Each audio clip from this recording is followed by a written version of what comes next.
What do you say to a group of third graders in a small town Iowa elementary school the day after Martin Luther King is shot and killed? All white class, mostly white town, 8-year-olds and 9-year-olds in the class. This was exactly the dilemma that a woman named Jane Elliott faced. Some of you, I see a couple of heads nodding, you recognize her name. Jane Elliott went on to become one of the founders of the modern kind of diversity, anti-racism training world. She was a third grade teacher at a small school in Iowa, and she'd been preparing for a lesson on empathy at her home while she watched the news telling her that Martin Luther King had been shot and killed in Tennessee. And she wondered, how do I engage a group of 8-year-olds in a reflection on racism in America in a way that sticks, in a way that changes people and means something? She knew that some of them would be okay with racism, and that wasn't a problem for them. Some of them don't think it existed in them, and so it wouldn't be a problem for them. And some people wouldn't want to talk about it so that it wouldn't be a problem for them. So she had an idea that became famously called the blue eye, brown eye experiment. A lot of you in the room now acknowledging you've heard of that. For those of you who haven't, what she did was she wanted people, an all-white class, to experience a little of what it would be like to be discriminated against on the basis of your physical characteristics. So she made these brown collars and gave them to all of the brown-eyed students in her class, and separated the classroom of 8 and 9-year-olds into blue-eyed students and brown-eyed students, giving preferential treatment for the day to the blue-eyed students. They got to sit in the front of the class and were discouraged from talking to brown-eyed students who sat in the back. They got to play on the playground longer than the other children at recess. They got to use the best equipment on the playground. They got extra food and desserts. When they answered questions correctly, Jane Elliott would say, just like a good blue-eyed student answering those questions well. Brown-eyed students would be discouraged from speaking up, and when they did and got an answer wrong, she would say, well, that's just what a brown-eyed student would do. You see, we're different. When the students started fighting back against that a little bit, she explained to them that there's just a subtle difference in our biology, a melanin difference that makes the color of our eyes different, and it actually affects your intelligence. Some of the kids started to believe it, and they started treating the other students poorly. Not surprising. Well, so she engaged in this exact same experience, except she reversed it the next week. She said that the students who now were superior brown-eyed students treated the blue-eyed students poorly too, but not as poorly as the blue-eyed students had treated them. It's 1 week after Martin Luther King is shot in rural Iowa in 1968, and her experiment didn't go over very well. Parents were enraged that she would do this to their children. The administrators of the school were upset. Teachers that were her colleagues didn't talk to her, some for years. They would stand up and walk out en masse when she went into the teacher's lounge or the cafeteria. She went on Johnny Carson to explain her experiment and got national exposure, which meant a national amount of negative feedback came her way. Letters, phone calls, death threats, and hundreds of letters. And one of the letters that is now famous had this argument in it. How dare you expose white children to discrimination and prejudice? Black kids are used to it. They can take it. White students don't experience this on a day-to-day, and it's a bigger deal for them. We're just more fragile. She said that one person who she led in this experience 30 years later came up to her and said, I've been mad at you for decades. I have brown eyes. That he was holding this kind of residual anger and frustration against her. She's a polarizing figure. And if you watch her talks, she's fond of kind of getting people going by telling a group of white people that no white person has ever founded a major world religion. That Buddhism, Christianity, Judaism, Taoism, Hinduism, Islam were all founded by people of color, and white people don't seem to be able to get it together. When there are racists in dialogue with her, at least people who acknowledge that they have racism in them, in dialogue with her, she'll say, well, of course you would say that. Your eyes are brown and you're stupider than I am. They'll come back with, that's ridiculous. The color of my eyes has nothing to do with my intelligence or worth as a human being. And she'll say, but skin color does. She has a camp of people who are very supportive of her efforts, and if you've engaged in any sort of anti-racism training, you probably have been the inheritor of some of her work. I was thinking to myself, why do people have such a strong negative reaction to that? Why would teachers and administrators and strangers from across the country have such a strong reaction to making discrimination, even if just for a day, come really close to home for white kids? And then I remembered that I had a strong negative reaction to that experiment. I'd forgotten that I had done it. And as I was cooking dinner this week and thinking on my sermon, as we do all the time, it occurred to me that my 7th grade history teacher led us in that exact same experiment 20 years after Jane Elliott's, and I did not take it well. It's embarrassing to admit before you that I didn't take it well, but I didn't. When she separated us by our physical attributes and my world began to come out of my control and I couldn't decide what I was going to eat that day or how long I got to engage in play or go to the bathroom, suddenly I was frustrated and upset with her. How dare you do this to me? Even after she explained that this was all an experiment, I was still upset. How dare you do this to me? I had forgotten all about that for decades. But I'll tell you what I do remember. I have not liked her since. And I couldn't get it in my head why. Why did I have a negative association with this teacher? I wonder, I don't know, but I wonder if it had anything to do with her asking me to confront that the realities of prejudice and racism may be closer to home than I want to admit. That's probably it. See, maybe like you, I have a very easy time identifying prejudice and racism in other people.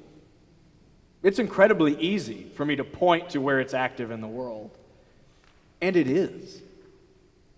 If Martin Luther King was alive today in his 80s, standing in this church preaching to us, this man who I was taught as a child almost was a docile man of peace who just wanted us all to get along, and only in my adult years realized the radical democratic socialist who wanted to occupy federal buildings with a tent city campaign and work for workers' rights and labor rights, who was rabidly anti-war, surveilled by the federal government and the FBI. If he were standing in this pulpit today, I think he would be disappointed with the state of our soul in relation to racism in the United States.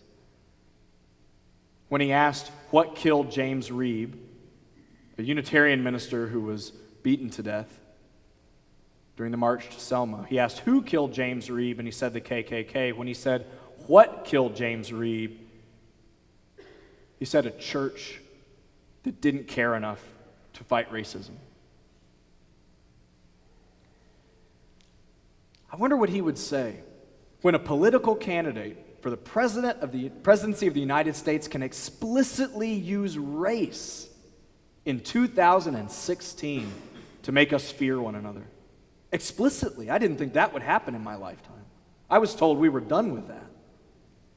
What would he think of the fact that a 12-year-old boy playing with a toy gun, Tamir Rice, in Cincinnati would be shot by the police within 2 seconds of their arrival on the scene?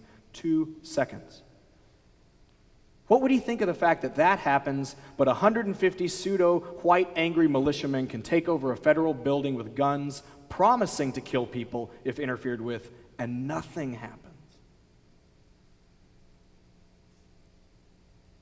What would he think of even the discussions that happen in my own neighborhood. I'm on one of those neighborhood email listservs. Maybe you are. We send each other emails about lost cats and extra moving boxes and babysitter needs. And sometimes we send each other very poorly veiled racist comments. In my neighborhood, my progressive East Dallas neighborhood by the lake, here's some of the real things I've read in the last couple of weeks. Suspicious brown-skinned man in gas company uniform checking meters.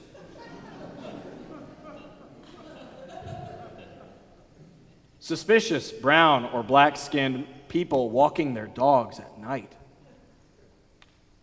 Suspicious brown-skinned man, you see a theme, taking packages to doors around Christmas time, dropping them off. Looks like he's wearing a kind of uniform, I can't tell which.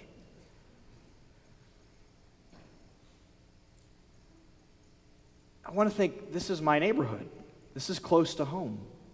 But it's very easy for me to identify the political candidate or the media outlet or the neighbor who makes those comments, and it's a heck of a lot harder for me to admit that that very same struggle with prejudice and racism and discrimination may be something which is a lot closer to home than I care to admit.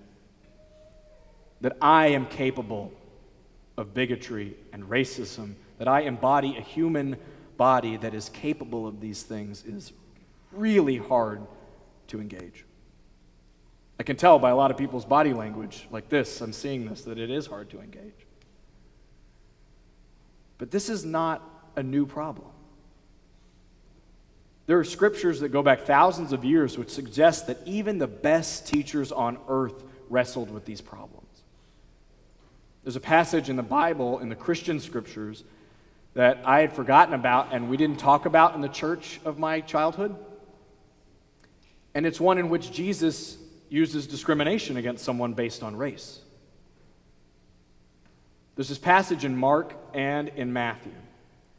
And if you're a person that remembers those texts from your childhood, it says that he went to go to a city called Tyre. Tyre is in modern-day Lebanon. It's just over the border from Judea. So he's out of his home territory. He's over the border in Tyre, and he and his disciples are in a house. He's teaching people. And it says that a Canaanite woman came to the house looking for help.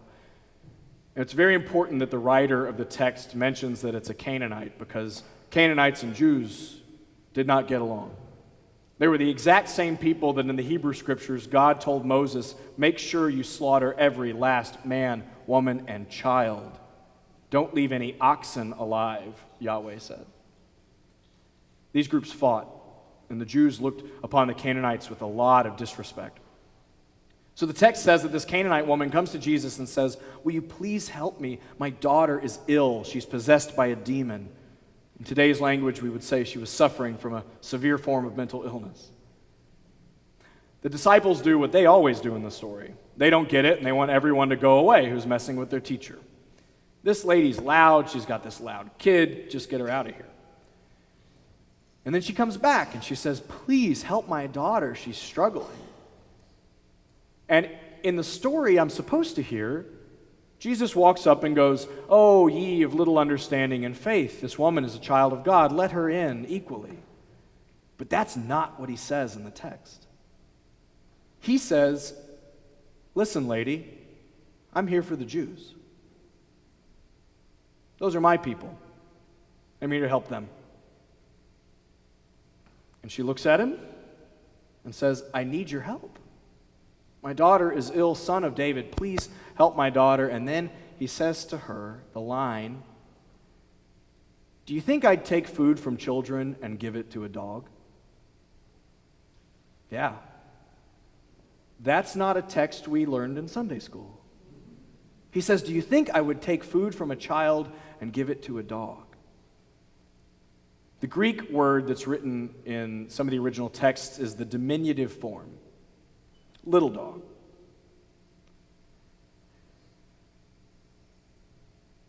What do you do with that? Well, I read some interpretations online, and a lot of them want to wrap that up in a tidy package. Either it's an atheist forum that says, see, I told you I didn't like that guy. Or it's a group of committed Christians who would say, well, actually, he had a whole other plan in mind, and you'll notice by the end of the story, it gets wrapped up in a tidy bow. He knew what he was doing. But I asked some of my Christian friends about it, who are pastors and ministers in other traditions, and they said to me that if they believe that God was made flesh on earth in a human body, then God struggled with every part of what it meant to be human. That for God to know what it was like to be human and be in relationship with humans, God had to struggle with everything we struggle with: misogyny, racism, lust, greed, violence, revenge, and all the rest. Which I thought was a really interesting interpretation. Now, we don't believe that Jesus was the sole expression of God in this church. We rely on his humanity as our teachings. However, if my Christian friends can admit that the full expression of God on earth known in this person to their tradition had the capacity to struggle with racism and prejudice, why can't I admit that I do?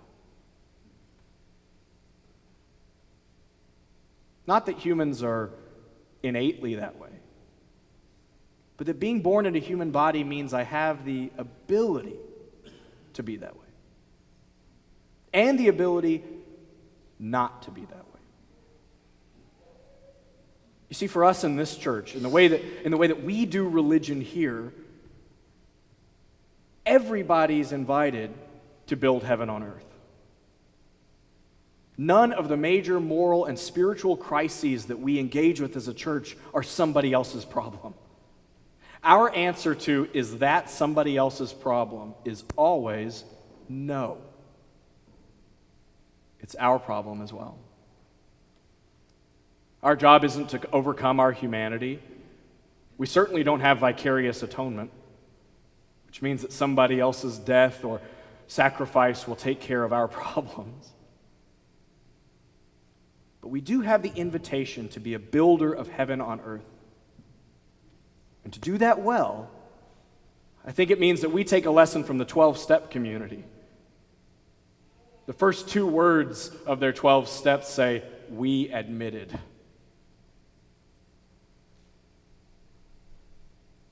What would happen if we admitted this is our problem too? That our task was not to get people into heaven because we don't believe in hell. That our task was to build heaven on earth, and each and every single one of us was responsible for it. The only way to actually achieve something is if I have some responsibility in it. But I'll tell you what, I know so many religious liberals who take on the mantle of building heaven on earth, of working for justice and peace, for fighting oppression and inequality, and in a very short time turn into bitter, angry people that not a lot of people want to hang out with.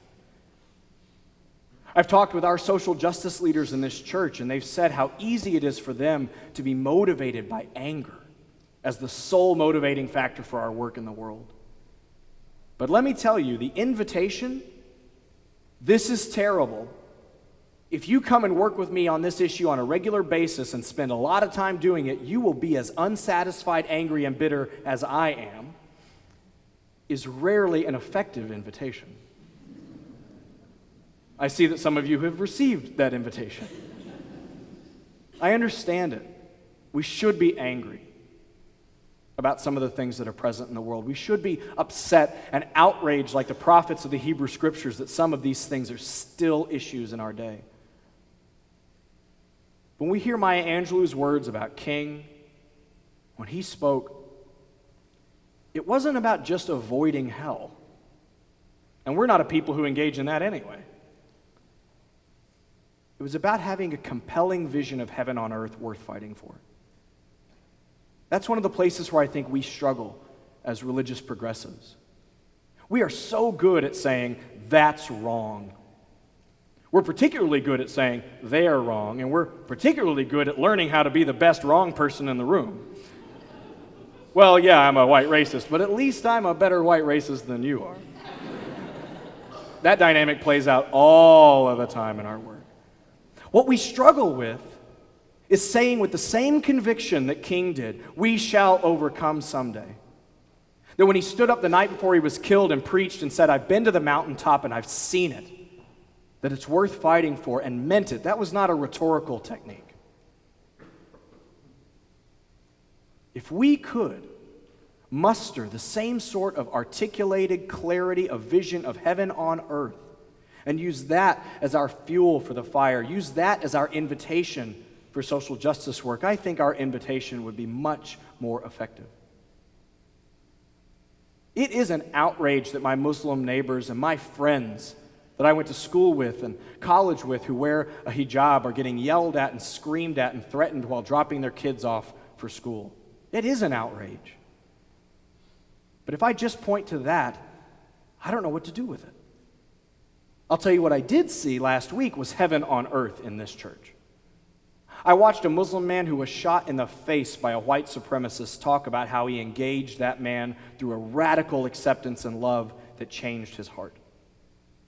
And later that evening, we had dinner with 30 evangelical Christians and 30 Unitarians and 30 Muslims all together, if you can believe that. And we engaged in a radical, meaningful discussion about friendship and the fact that we were different. We weren't colorblind, but we could be friends. And for an hour in Channing Hall, it looked like heaven on earth. I have a lot of imperfect advice. But my imperfect advice today on how to invite people into the work of social justice and how to remain resilient and vibrant and joy-filled while you do it is to think of those moments where you have with your own two eyes seen heaven on earth and to use that as fuel for the fire.